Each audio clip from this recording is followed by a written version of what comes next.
ang nag-iisang girlfriend mo sa radyo, DJ Lindsay.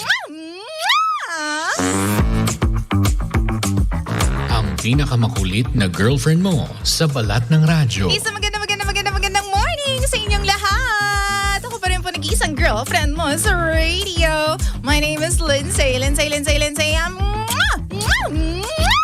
Makulit pero may puso, handang makinig sa mga kwento mo. Alam mo, feeling ko kailangan mo na siyang iwan kasi it doesn't make sense. Ang kwento sa lihim ng liham. Mahal kong Lindsay. Hi! Ako nga po pala si Irish. Gusto ko lang pong maibahagi ang aking experience. And also, nakaka-relate kasi ako minsan sa mga binabasa mong sulat. Kaya po ngayon, naglakas loob ako kasi kailangan ko po ng advice. DJ Lindsay, meron po akong boyfriend. 3 months na sana kami, kaso ginost niya po ako. Siya po yung first boyfriend ko. Happy naman kami. Okay kami, both families. Kaya lang, nagbago po yung ugali niya nung nagtrabaho na siya. Tapos minsan niya lamang po ako bigyan ng time. Nakadepende lang po sa mood kung kailan niya gustong makipag-usap sa akin. Isang araw po, pumunta ako sa kanila. Okay naman kami. Masaya kami that time. Nagulat nga po ako kasi sobrang sweet niya sa akin. Pero hindi ko pinapansin kasi baka mamaya bumabawi lang siya. Kasi malapit na yung monthsary namin noon. Alam mo, nagplano pa nga kaming mag-date. Pero pag uwi ko doon sa bahay, nagtataka ako kasi hindi na siya nagre-reply sa akin. Tinatawagan ko pa siya, pero ayaw niya nang sagutin. Tumagal yung hindi niya pagpansin sa akin ng ilang linggo, DJ Lindsay. Ayaw niya na akong kausapin. Hindi ko tuloy alam kung meron ba akong kasalanan. Kasi okay naman kami.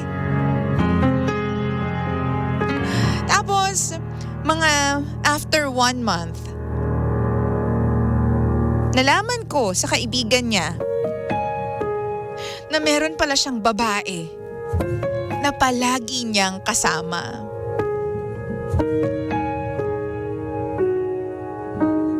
Hindi ko talaga alam, DJ Lindsay. Masakit po. Alam mo yung parang pinabayaan ka na lang basta? Yung hindi ka man lang binigyan ng explanation kung bakit biglang nanlamig siya sa akin. Kulang ba? Sumobra ba?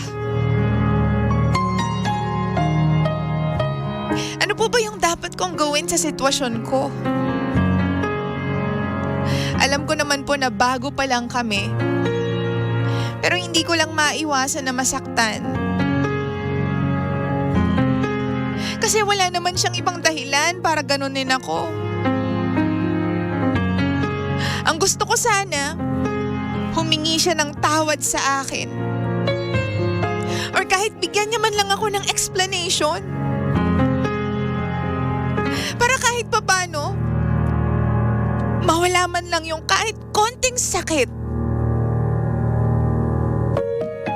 At para kahit papano maka-move on ako.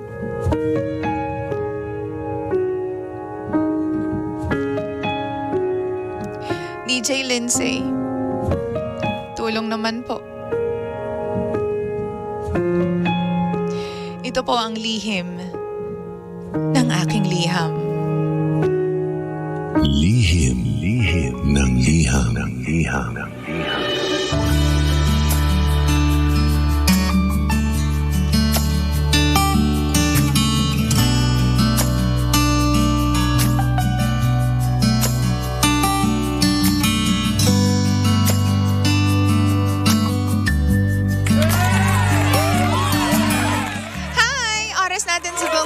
Check your time. 16 Cambots.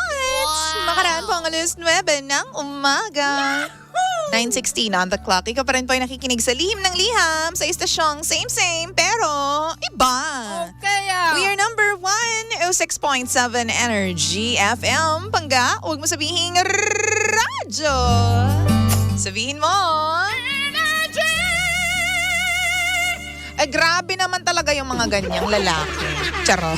Sinisi agad yung lalaki. Bakit sino sisisihin natin, be? Yung kapitbahay niya?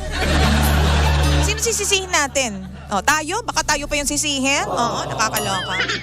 Alam mo, sa mga ganyang pagkakataon na bigla na lang nawala ng gana sa'yo, bigla na lang nanlamig, wala ka nang dapat pang hingi na explanation sa ganyan. Ibig sabihin, hindi siya makali. Oo. Ibig sabihin, hindi siya enough or hindi ka enough para sa kanya. Alam mo, minsan, sa paghahanap ng explanation, no, I'm sure makaka-relate sa akin yung ibang mga pangga natin. Minsan, sa paghahanap ng explanation, aminin nyo, mas nasasaktan tayo ng malala. Diba? Kasi minsan alam naman natin kung ano yung ginawa natin, ano yung pinakita natin, gaano ka-extreme yung mga, alam mo yun, pinapakita natin pagmamahal dun sa tao, pero kulang pa din. Tapos kapag alam naman natin na hindi na tayo gusto, alam naman natin na merong siguro mga bagay na hindi nila makita sa atin, pero hinahanapan pa rin natin ang sagot. Wow! Ang sakit, diba? Minsan may mga tao talagang masokista sa mga sarili nila eh. Diba? Alam mo, baka mamaya isipin mo anong kulang, anong ginawa mong kulang, ano yung mga sumobra ka. Pero kung naniniwala ako na hindi ka sobra, hindi ka rin kumulang, hindi lang talaga siya nakontento sa'yo. Diba? Hindi lang talaga nakontento. Kasi what if yung sobra mo is, alam mo yun, 100% mo na, pero para sa ibang tao, 20% lang yun. Gets mo ba? Paano kung yung kulang mo sobra pala para sa ibang tao, 'di ba? So hindi talaga nagiging swak. Ibig sabihin meron lang talaga siyang hinahanap na hindi niya nakita sa iyo. Siguro sa ibang tao niya nakita. Ang mali niya lang talaga, ginost ka. Wow! Siguro wala silang balls to say what they feel, 'di ba? Wala silang lakas ng loob para sabihin kung ano talaga yung tunay na nararamdaman nila, 'di ba? May mga ganyang klaseng lalaki. Hindi nila kayang harapin yung mga problema nila, 'di ba? Yung mga issues nila, hindi nila kayang kumprontahin. May mga ganyan din naman mga babae. In short, may mga ganyang tao, yung imbes na ayusin, lagyan ng solusyon yung problema, pinapatagal pa lalo hanggang sa 'di ba? Lumilipas na ng lumilipas, nagiging issue siya. Tapos nasanay ka na ng hindi inaayos yung mga issues hanggang sa nawalan ka lang ng pagmamahal sa kanya kasi nasanay ka na gano'n na lang. Wow! 'Di ba? Hanggang sa ma-fall out of love ka na. Tsaka maghang yung live natin. 'Di ba? Yun lang yung masakit doon. Parang alam mo naman kung ano yung ginawa mo para sa kanya, tapos alam mo naman kung ano yung effort na in-exert mo, tapos hindi pa rin siya enough para doon sa tao. Alam mo, Irish, baby girl, alam mo, mas maganda na ang ilagay mo dyan sa isip mo para hindi ka magalit is that hindi talaga kayo meant to be together. Wow! Kasi alam mo, kung siya talaga yung lalaki na para sa'yo, gagawa at gagawa siya ng paraan para, alam mo yun, para hindi maging masama yung loob mo tungkol doon sa relationship ninyong dalawa. Ang taong nagmamahal, 'di ba? Hindi mo na para sabihan pa na, alam mo yun, i-message mo ko, tawagan mo ko. Matik 'yon para sa kanila. At matik din na kapag mahal tayo ng isang tao, gagawin nilang lahat to make us feel good or feel better. 'Di ba? Hindi yung para tayong nanguhula kung mahal ba ako nito? Bakit kaya siya ganito? Bakit kaya siya nanlamig? Bakit kaya parang iba na yung mga ginagawa niya? Hindi para pag-isipin tayo ng ganun. Okay? Ang taong nagmamahal at alam mong mahal ka talaga, straight to the point. Wala nang kuskus balungos, wala nang paligoy-ligoy pa. At kapag mahal ka ng isang lalaki, naniniwala ako, Irish, na Hindi yan para maging magulo yung sitwasyon. Sabi nga nila, mixed signals, i-take mo yan as a no. Kapag naguguluhan ka as to mahal ba ako ng tao na to? Bakit kaya siya nanlamig sa akin? Ba't kaya ngayon ang sweet-sweet niya naman? Tapos hindi niya naman ako tinawagan? It's a no! Wow! No agad yun. Huwag ka na magtanong pa ng kung ano-ano. Kapag sobrang gulo ng isang tao, tapos di mo maintindihan kung ano bang intention niya sa'yo, ay naku, putulin mo na agad yan. Umalis ka na agad dyan. Oo. Sorry to spoil you guys, pero talagang hindi maayos yung pag-iisip niya. Magulo yung pag-iisip niya, magulo yung desisyon niya, umalis ka na dyan. Para hindi ka masama sa gulo. Diba? Ayun yung pinaka-ayoko sa lahat ng lalaki. Yung napaka-fickle-minded. Yung ang hina ng ang hinang magdesisyon, hindi alam kung ano yung gagawin niya. Tapos parang mas diretso ka pang mag-isip bilang ikaw yung babae, di ba?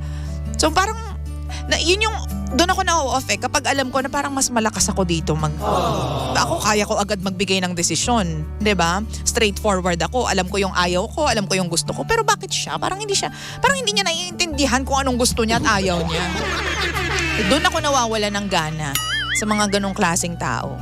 No? Siguro sasabihin ng iba, grabe ko naman DJ Lindsay, bakit naman? Kasi tayo mga babae, gusto natin ng protection, gusto natin ng security. So paano mo naman mararamdaman yung protection at saka security kung hindi naman siya, di ba, makapagdesisyon ng mabilis? Wow! Or wala siyang conviction sa mga sinasabi at ginagawa niya. Di ba? Tsaka yung ghosting, nangyayari talaga yan. So you have to be prepared. Hindi sa lahat ng pagkakataon i-expect mo na yung mga lalaking sinagot mo o yung jowa mo magiging straight with you. Diba? Lalo na kung bago pa lang kayo. Ipagdasal mo na sana seryoso siya sa'yo. Pero alam mo yun, ipagdasal mo na sana makayanan mo kung hindi man siya seryoso para sa'yo. Iba naman kasi alam talaga yung ugali ng mga taong makakasama mo, yung mga sasagutin mo na lalaki eh. Sana lang makayanan mo kung sakaling meron siyang kalokohan na gawin. And on your case or in your case, yan na nga. 'Di ba? In your case, yan na nga. Ginost ka.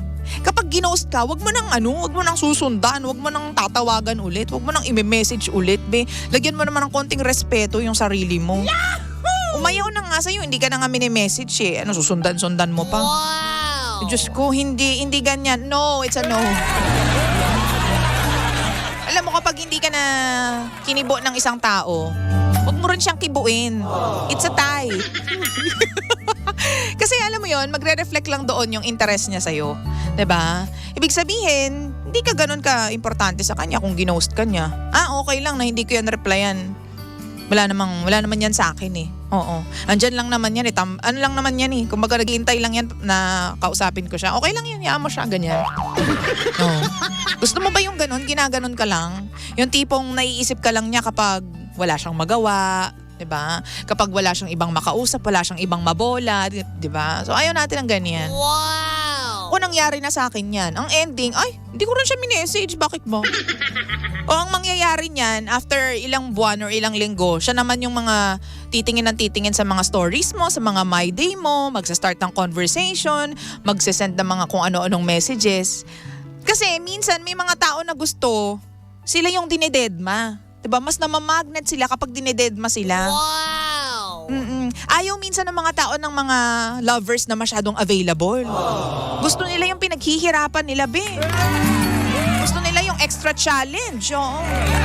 Kasi nasabi ko sa'yo, may mga lalaking ganyan. Yung tipong gusto nila yung na-challenge sila para makuha yung isang babae. Kasi kapag masyado kang available, wala nang thrill, di ba? Ano pang hahabulin nila? Nandyan ka na lang sa pinto. Ano pang hahabulin nila? Isang message niya lang sa'yo, sumasagot ka agad. Di ba? Ano pang hahabulin nila sa'yo? Alam naman niya na kapag tumawag ka, dadating ka agad. Na minsan kailangan mo silang paghintayin. May mga ganyang lalaki, paghintayin mo sila ng mga 2 araw bago ka mag-reply. Mas gusto nila yung ganon. O sabi ni Jennifer, hello po, para sa akin po ay hindi mo deserve na masaktan. Kasi kita mo na, dapat open eye ka talaga, di ba? Alam mo yan, ayaw niya sa'yo, makipaghiwalay ka na lang sa kanya. Sabi naman ni Darwin, parang pagkain sa karinderya, di ba? Kapag naumay na yan sa'yo, maghahanap na yan ng makakasatisfy sa taste niya at hindi ikaw yon. Sabi naman ni AZ, good morning DJ Lindsay, para kay ate girl, don't waste your time and effort sa mga ganyang tao. Hindi mo deserve yan. Mag-move on ka na lang agad. Pa-shoutout naman po sa mga taga Duralco Incorporated na napakataas ng energy at always nakikinig sa'yo. Thank you so much. Si Ella, si Eileen, si Kay, Magdaleno at mga gwapo sa lahat na si Erasmo Bailad. Tama ba? O Balyad, oo. Hello po sa inyong lahat dyan. Sana makinig lang kayo. Kasi kapag hindi na kayo nakikinig sa akin sa umaga, baka sumabog yung radyo nyo dyan. Magkasunog dyan. Gusto nyo ba yun? Oo. So, yun lang. Huwag kang habol ng habol sa lalaki. Mas maganda yung tayo yung hinahabol. Hindi naman sa nagiging, nagiging gender maarte ako. Pero, just saying na mga lalaki, kapag pinaghihirapan nilang isang bagay, mas lalo nilang binibigyan ng importansya. May mga ganong lalaki. Hindi ko sinasabi na lahat ng lalaki ganon. Kasi may mga lalaki na hindi man nila paghirapan, binibigyan na nila ng importansya yung nandyan sa tabi nila. Yung laging present kapag kailangan nila. Mas na-attach sila sa ganon. Diba? Pero sinasabi ko lang, pag hindi ka binigyan ng atensyon ng isang lalaki, huwag ka na maghabol, be. Ibig sabihin lang nun, di siya interesado sa'yo. Wow! Magre-reflect dun yung how much he likes you. Eh kung ginost ka, 'di ba? Ibig sabihin, hindi ka niya ganun kagusto. Kaya wag ka na mag-aksaya din ng oras. Ibigay mo, i-match mo yung energy na binibigay niya sa'yo. Wag sobra-sobra. Okay. 9:27 na po ng umaga. Irish, ikaw lang ang makakahanap ng paraan para maka-move on sa kanya. Minsan kailangan natin lunukin yung masakit na katotohanan. Na may mga tao talaga na mahal natin at gusto natin to be with for the rest of our lives, but hindi siya nare-reciprocate o hindi siya bumabalik sa atin. Minsan, one-sided siya. And you know what? It's okay. Kasi at least alam mo na you can give that much of love para sa isang tao. Meron kang kayang ibigay na pagmamahal. Pero wag kang mag-e-expect na yung pagmamahal na yon ay maibabalik agad sa'yo. I know that this wound will bleed.